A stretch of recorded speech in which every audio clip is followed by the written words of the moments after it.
Good afternoon, everyone. I'm here to announce the completion of our withdrawal from Afghanistan and the end of the military mission to evacuate American citizens, third country nationals, and vulnerable Afghans. The last C-17 lifted off from Hamid Karzai International Airport on August 30th, this afternoon, at 3:29 p.m. East Coast time, and the last manned aircraft is now clearing the airspace above Afghanistan. We will soon release a photo of the last C-17 departing Afghanistan with Major General Chris Donahue and the U.S. Ambassador to Afghanistan, Ross Wilson, aboard. While the military evacuation is complete, the diplomatic mission to ensure additional U.S. citizens and eligible Afghans who want to leave continues. And I know that you have heard, and I know that you're going to hear more about that from the State Department shortly. Tonight's withdrawal signifies both the end of the military component of the evacuation, but also the end of the nearly 20-year mission that began in Afghanistan shortly after September 11th, 2001. It's a mission that brought Osama bin Laden to a just end, along with many of his al-Qaeda co-conspirators. And it was not a cheap mission. The cost was 2,461 U.S. service members and civilians killed, and more than 20,000 who were injured. Sadly, that includes 13 U.S. service members who were killed last week by an ISIS-K suicide bomber. We honor their sacrifice today as we remember their heroic accomplishments.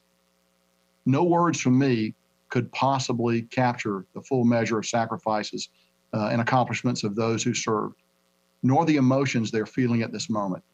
But I will say that I'm proud that both my son and I have been a part of it. Before I open it up for questions, I do want to provide some important context to the evacuation mission that we just completed, in what was the largest non-combatant evacuation in the U.S. military's history. Since August the 14th, over an 18-day period, U.S. military aircraft have evacuated more than 79,000 civilians from Hamid Karzai International Airport. That includes 6,000 Americans and more than 73,500 third country nationals and Afghan civilians. This last category includes special immigrant visas, consular staff, at-risk Afghans, and their families. In total, U.S. and coalition aircraft combined to evacuate more than 123,000 civilians, which were all enabled by U.S. military service members who were securing and operating the airfield. On average, we have evacuated more than 7,500 civilians per day over the 18 days of the mission, which includes 16 full days of evacuations, and more than 19,000 on a single day. These numbers do not include the roughly 5,000 service members and their equipment that were sent to Afghanistan to secure the airfield and who were withdrawn at the conclusion of our mission. The numbers I provided represent a monumental accomplishment, but they do not do justice to the determination, the grit, the flexibility, and the professionalism of the men and women of the U.S. military and our coalition partners who were able to rapidly combine efforts and evacuate so many under such difficult conditions. As such, I think it's important that I provide you with what I hope will be some valuable context. When the President directed the complete withdrawal of U.S. forces from Afghanistan in April, the team at U.S. Central Command began to update and refine our existing plan for a potential non-combatant evacuation operation, or a NEO, in Afghanistan. We have a framework of plans that included numerous branches and sequels depending on the nature of the security environment. Over time, we continued to refine our plans, which included the interagency, the international community, and other combatant commands.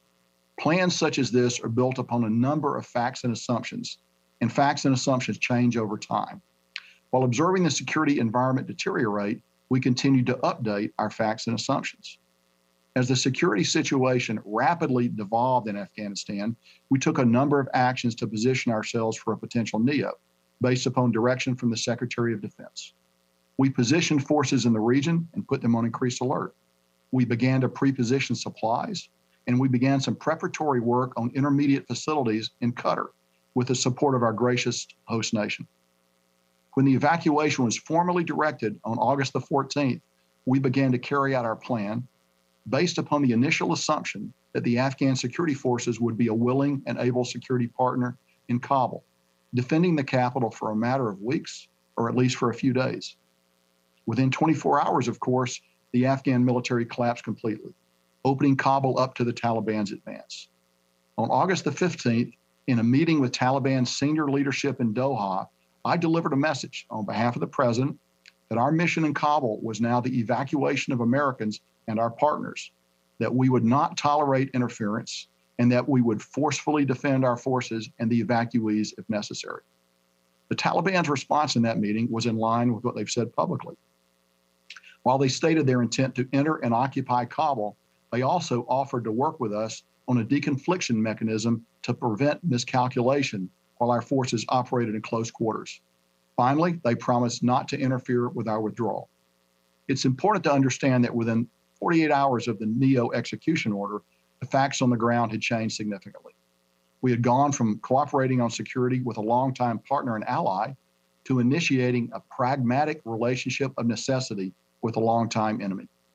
Into that environment, Rear Admiral Pete Vaisley and Brigadier General Farrell Sullivan of the Marines, and subsequently Major General Chris Donahue of the Army's 82nd Airborne Division, deployed and employed their forces and did extraordinary work with the leading elements of our reinforcement package to safely close the embassy in one period of darkness, or one evening, to establish a deconfliction mechanism with the Taliban, to establish security at the airport, and to bring in the rest of our reinforcements into the airport. They accomplished this difficult list of tasks within 48 hours of supporting the transfer of the embassy to the airport. I visited Kabul on Tuesday, August the 17th, to see the work being done to establish security firsthand and to observe the transition to the evacuation. I left on a C-17 that brought more than 130 Afghans and American citizens out from Karzai International Airport to Al Udeid Air Base in Qatar. Our men and women on the ground at the airport quickly embraced the dangerous and methodical work of defending the airport while conducting the hand-to-hand screening of more than 120,000 evacuees from 6 different entry points under the airfield. We also conducted 3 separate helicopter extractions of 3 distinct groups of civilians, including at least 185 American citizens, and with our German partners, 21 German citizens. Additionally, U.S. Special Operations Forces reached out to help bring in more than 1,064 American citizens and 2,017 SIVs, or Afghans at risk, and 127 third country nationals, all via phone calls, vectors, and escorting. We have evacuated more than 6,000 U.S. civilians, which we believe represents the vast majority of those who wanted to leave at this time. It would be difficult to overestimate the number of unusual challenges and competing demands that our forces on the ground have successfully overcome. The threat to our forces, particularly from ISIS-K, was very real and tragically resulted in the loss of 13 service members and dozens of Afghan civilians. I've said this before, but I'd like to say it again. We greatly appreciate the contributions of the many coalition partners that stood with us on the ground at Karzai International Airport. I'm just going to single out one nation as an example of the many: the Norwegians, who maintained their hospital at the airport and who were absolutely critical for the immediate care of our wounded after the Abbey Gate attack. Even after the attack, they agreed to extend the presence of their hospital to provide more coverage for us.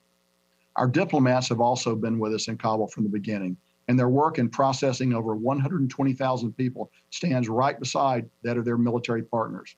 We were a team on the ground. As I close my remarks, I would like to offer my personal appreciation to the more than 800,000 service members and 25,000 civilians who have served in Afghanistan, and particularly to the families of those whose loved ones have been lost or wounded. Your service, as well as that of your comrades and family members, will never be forgotten. My heart is broken over the losses we sustained 3 days ago. As the poem by Lawrence Benyon goes, we will remember them. The last 18 days have been challenging. Americans can be proud of the men and women of the armed forces who met these challenges head on.